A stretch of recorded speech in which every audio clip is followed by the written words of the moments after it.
Hello, everyone. Today we're going to talk about how to support survivors of sexual violence. This video is intended for people who want to be able to support their friends and family but don't really know where to begin. So before we start, we at Salal want to acknowledge that we operate on the unceded ancestral territories of the Musqueam, Tsleil-Waututh, and Squamish Coast Salish peoples of so-called Vancouver. We're abundantly grateful to the Indigenous peoples of Turtle Island who have been caring and thoughtful stewards for these lands since time immemorial. We deeply honor the incredible resistance, resilience, and strength of Indigenous peoples in the face of ongoing dispossession and colonial violence. Unceded land was never given to settlers. It was stolen through the doctrine of discovery and continues to be occupied and governed by settlers today. We believe it's important to continue reflecting and speaking about this ongoing colonial violence and to keep it in mind as we learn, respond to, and heal from sexual violence, the enforced gender binary, and all other systems of domination. And just a quick content note. This video includes discussions of gender-based violence, sexual violence, trauma, and the impacts of harm.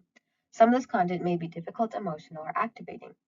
If you find yourself needing support or wanting to talk through themes that come up while watching this video, our crisis line is available. Contact information can be found in the video description. Please engage with this content in a way that feels most supportive for you. You are welcome to pause, take breaks, or return to the material at another time. Let's be clear that sexualized violence is about power and control. It's not about sex and sexuality, even if it does impact our sexualities. Another way of looking at it is that sexualized violence uses sex and sexuality as a tool to committing violence. But at the end of the day, it is about power and control. It's about someone else taking power and control away from a survivor and their body. This act of power over often has to do with entitlement to other people's bodies. It dehumanizes and objectifies them. A person who commits sexualized violence is doing so to get something out of the situation, be it sexual gratification or to show that they have more power. It's never about considering the other person's agency, consent, autonomy. And power is context-based. It exists in many forms, like social power, financial power, and positional power. It's important to have a clear understanding of who has more power in particular situations, because we can't be relying on stereotypes and myths about sexual violence to understand what power over looks like. Think of the Me Too movement and what people were saying about relationships, power dynamics, power imbalances. The root causes of sexualized violence are colonization, patriarchy, white supremacy, queer oppression, trans oppression, ableism, fat oppression, and other systems of oppression. If we want to contextualize and understand sexualized violence through an example, we can think about it through colonization. Settlers were not committing sexualized violence because of sex, sexual desire, or an inability to quote unquote help themselves. It was about essentially having power over an Indigenous population, committing an act of violence to commit genocide. This is a continuum of harm. It helps to identify different forms of sexual violence, from sexual harassment on one end to sexual assault on the other. Sexual assault refers to unwanted sexual activity like touching, kissing someone without their consent, rape, and sexual harassment can include comments, behaviors, and unwanted sexual contact. It can take the form of jokes, threats, and discriminatory remarks about someone's gender or sexuality, and it can happen in person or online. Oftentimes, sexual harassment is seen as less violent. These less violent behaviors, like crude jokes, are believed to be less harmful than more quote unquote violent behaviors like threats and sexual assault. But the problem is that these less violent behaviors then go unaddressed. It makes it more possible for further violence to happen because people become desensitized to these quote unquote less violent forms of sexual harm. But the reality is that an impact on a survivor will always be subjective. Sexual harassment, threats, blackmail, sexual bribes, sexual assault, regardless of the form of sexual violence that takes place, we aren't one to assume that it was worse than or not as bad as for a survivor. We don't get to decide how severe these impacts are or how severe the harm is supposed to feel for survivors. At the end of the day, any form of sexual violence can impact a person's sense of safety and threatens their autonomy over their body. As we move into this section, we invite you into reflection rather than judgment. The goal is not to identify right or wrong beliefs, but to consider where our assumptions come from and how they may influence the way that we respond to survivors. So take a minute to think about this question. Pause the video if you have to. But what beliefs do you hold about sexual violence? Some common myths that people may unconsciously hold can be: if two people are married or in a relationship, sex is an assumed part of the agreement. But the truth is that consent to any sexual activity can only be given by the individual, regardless of the context. Spousal relationships, including arranged marriage or any other form of a relationship that implies quote unquote indebtedness, does not constitute consent to sexual activity. Sexual activity cannot be expected or condoned in advance. Another myth is that people who engage in quote unquote riskier behaviors, like party culture, going out, are more likely to be assaulted because of their lifestyles. But the truth is that a perpetrator will assault someone regardless of their lifestyles and behaviors because they made a choice to commit harm. A person who is assaulted is not responsible for someone else's decision to ignore their consent and agency. As you continue to reflect, consider the following: where did these beliefs come from? Who benefits from these narratives? What experiences or perspectives might be missing? How might these assumptions affect someone seeking support? Our assumptions can unintentionally shape how we listen, who we believe, who we see as worthy of support, the type of support that we can offer, and how safe a survivor feels when disclosing their experiences. None of us develop our understanding of sexual violence in isolation. We absorb messages from media, family, culture, schools, legal systems, social media, etc., etc. Young girls, for example, are being told to cover up in educational environments to mitigate the focus of boys. This communicates a deep responsibility for young girls that they're inherently accountable to the actions of others, as opposed to keeping young men and boys accountable for their own actions and behaviors. Another example is family members telling young girls to cover up in the company of male family members, which also shows how family structures can protect and normalize predatory behavior and who the responsibility is being placed upon to quote unquote prevent sexual harm. Another example could be through the media. Television shows such as crime dramas often portray sexual violence as an attack by a stranger, but in reality, perpetrators are often known to the survivor, and experiences may not fit a stereotypical narrative.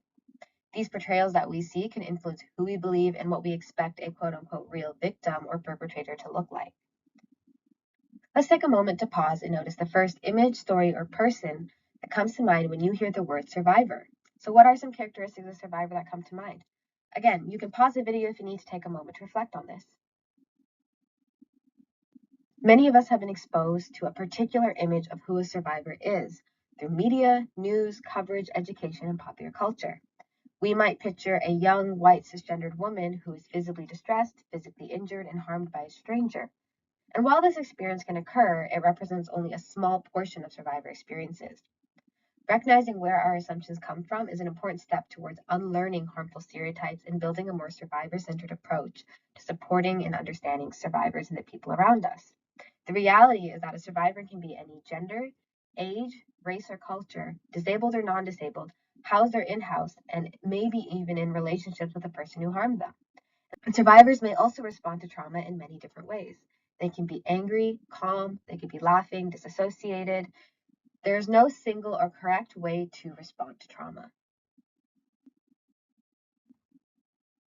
As we previously mentioned, recognizing our conditioned beliefs and myths allows us to recognize the stereotypes that influence who gets believed, who gets support, and who is criminalized or dismissed. It is important to recognize that marginalized folks often face disproportionately high rates of violence.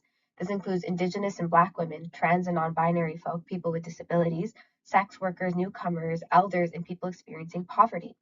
Their experiences are often overlooked, questioned, underreported, and excluded from larger narratives about sexual violence. Marginalized survivors often also face additional barriers to being seen as credible and accessing meaningful support. The biggest myth of all is the idea of the perfect survivor. There is no perfect survivor. There's no right way to experience or respond to trauma. Survivors may delay disclosure due to not feeling safe, minimize what happened, forget details, appear calm or detached, return to work or school. They could even laugh while telling their story or having a lack of visible emotions. That doesn't mean that the violence was not impactful or harmful. Survivors can even continue contact with the person who has harmed them. In our own work here, there are times where we can see survivors more than once. This is a difficult reality to see, but we must lean towards our peers for our own support and understand where we can't pressure someone to accept support or resources. We can only provide the support that they need when they ask for it. Let's also acknowledge that we can come off as being in a position of power or judgment as close loved ones, as family and friends, even as service providers. So when we think about the responses above and we think about the way that a survivor may react or disclose, they can be very confusing for us. They can elicit strong emotions in ourselves. We need to check ourselves in having expectations of how someone should be acting, how someone should have experienced their trauma, how someone should be disclosing to us. We can also be desensitized to the stories we hear and come off as practical or solution oriented. We end up forgetting that the person in front of us is reliving their trauma before our eyes. At the end of the day, there's no perfect way to tell their story. There's no timeline in healing the harm caused by others. Trauma affects the brain and the body differently for everyone. Each person has their own survival responses, ways to cope, protecting themselves, and trying to regain safety or control. Reactions can also change over time because of delayed processing, long term distress, having their memories come back. Our role is not to judge whether someone is making sense. Our role is to listen, to support, and respect their autonomy, pace, and processing style. The first thing that we can do to help survivors is to believe them. Putting survivors first is the foundation and first step to seeing what is a survivor-centered approach. And putting survivors first means centering their needs, safety, choices, and autonomy. It means resisting the urge to investigate, interrogate, minimize, compare experiences, and immediately problem solve without their consent. Survivors are the expert of their own experiences, and they're also the experts of their own healing. Our role is not to control what happens next or what to do next. Even if it comes from good intention, we're there to support them in making informed choices about what they want and need in their healing. So, here are some helpful responses that might be helpful for you. You could say, first and foremost, I believe you. Thank you for telling me. What happened wasn't your fault. How can I support you right now? You get to decide what happens next, and you don't need to decide anything right now. Any type of helpful response comes from the fact that you are giving that person who has had their agency and autonomy lost in their trauma, you're giving them the chance to regain their agency, giving them the opportunity to consent to or to not consent to. So just remember that when you're thinking of ways to provide support and what kind of helpful responses you can also do for your friends and family. The way that we expect survivors of sexual violence to react and behave can subconsciously affect how we respond to them. But we're not perfect either. We have the responsibility to do our best and show up for survivors, friends, and loved ones equally and with respect as best as we can. When someone discloses sexual violence, the response that they receive can significantly shape whether they feel safe, believed, supported, and in control and have a sense of agency. They're often assessing risk when they disclose. They may be worried if they'll be believed, if they'll be blamed, how it may change their perception from others and of others. Even subtle reactions can have an impact. That includes our facial expressions, our tone of voice, asking why questions, and focusing on details as though to imply blame. One of those, for example, could be focusing on the details of where they were, what time they were out late at night, for example, what they were wearing. We want to make sure that we're avoiding interrogating our survivors and interrogating the people who are disclosing to us. We're not perfect. We may be tired, distracted, overwhelmed, unsure of what to say, and it's okay to acknowledge that. Sexual violence takes away bodily autonomy and control. So when someone discloses, we don't want to replicate that and take control away. We want to be trauma informed. And that doesn't mean that we're always going to respond flawlessly and perfectly. It means that we remain aware, accountable, and intentional in how we engage with survivors. Be honest about our capacity.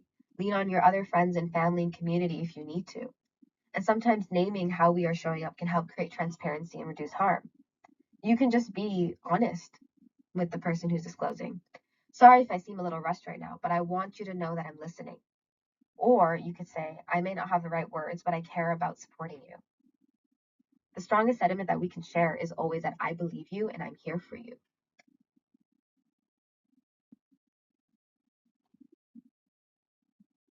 Here are some support tips that might be helpful for you. First and foremost, listen to survivors without judgment and assumptions. as it was previously mentioned, like we are brought up in a culture around us through families, through social media, through our schools and educations and our peers, what we assume a survivor to be, how we assume a survivor's experiences to be, and how we assume survivors to heal. And sometimes when we're trying to provide support, we may unconsciously feel those stereotypes coming out again. The main thing that we should do is just remember that we're here to listen to survivors, to put those judgments aside and make sure that even if we have that thought, that we aren't acting on it, that we aren't showing that kind of judgment at all. It's also really important to learn to contain your emotions. Oftentimes, people may think that responding with anger against the perpetrator is very supportive of the survivor, but the survivor may feel like they have to start caring and catering to your emotions for expressing that. That might not be what they want in the moment. The main thing to do is to focus on containing those emotions, right? Stay focused on the survivor. You can say, instead of saying, that's horrible, I can't believe that happened, say, I'm sorry this happened to you. Think about your words, your tone, and your language. Choose words that support rather than blame the survivor. Instead of asking, why did you go there? For example, think, what would be most helpful for you right now? Reassure survivors that there's no right way to respond to trauma. You're reinforcing that the violence was not their fault, that they didn't deserve it. Be aware of survivors' autonomy and circumstances, right? Respect that survivors may have complex feelings about the person who harmed them. It's okay to respond with, it's okay to have mixed feelings. And finally, reflect on how you respond after supporting a survivor. Consider what you learned after providing support. Maybe you weren't saying the right words. And again, that's okay. You're human. You're going to make mistakes. This is a great time to learn from those mistakes and to move forward and to better provide support the next time than to be ashamed of those mistakes and not want to provide support at all. We're always going to learn. We're always going to continue learning to be trauma informed and survivor centric. What can we do on our own time? Let's unlearn the harmful expectations around gender and sexual violence. Let's resist the ways that we have been taught to devalue others. Connect with ourselves and others. Respecting other people's bodies and their choices and boundaries is also a great step in continuously understanding how to support survivors. Survivors, at the end of the day, are experts of their own experience. It's never their fault, so it's important to act with compassion and empathy. And because sexual violence takes away a person's autonomy over their body and a sense of power, ensure that they are in charge of making decisions for themselves. Acknowledge difference and privilege. The way that we interact with systems may not be the same that others do. Maybe accessing certain supports are not accessible for the people we're trying to support. It's important to acknowledge that so we can be better at supporting and providing care for survivors. And don't make assumptions. If you don't know, it's okay to ask. And finally, give yourself grace. The way that we respond and treat other people is often connected to how we treat ourselves. Many of us inherited ways of responding and making sense of pain, conflict, and emotions through family systems, culture, community, institutions, intergenerational trauma. For example, pushing through the pain, avoiding vulnerability, dismissing emotions, blaming ourselves or others. Part of the work that we're doing to provide support to survivors is recognizing that unlearning harmful responses takes time, patience, and compassion, right? What really matters at the end of the day is your willingness to reflect, prepare, and continue to learn so that we can all better show up in our work, our personal lives, and to ourselves. Thank you so much for watching and for learning more about supporting survivors. If you have any questions or inquiries, access our website to learn more about our resources. And if you do need our crisis line, we do have it available on the slide and on our website. Thank you.